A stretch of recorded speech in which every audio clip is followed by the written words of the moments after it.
బయటకు మాత్రం నాయనా ఏకలవ్య, నాకు నీ ప్రాణం అక్కర్లేదు, నీ కుడి చేతి బొటన వేలిని కోసి ఇవ్వు చాలు అని అంటాడు.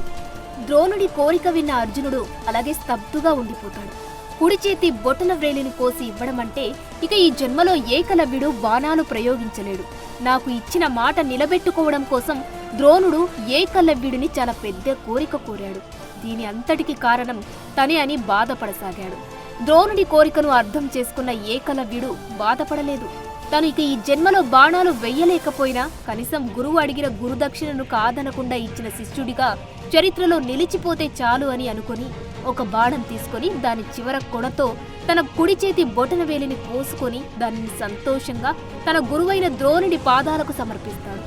ఏకలవ్యుడి త్యాగానికి తన కళ్ళ నుండి కన్నీరు కారుతుండగా బాధతో, ఏకలవ్య, నీవు తప్పక ఒక గొప్ప శిష్యుడిగా చరిత్రలో చిరస్థాయిగా నిలిచిపోతావు అని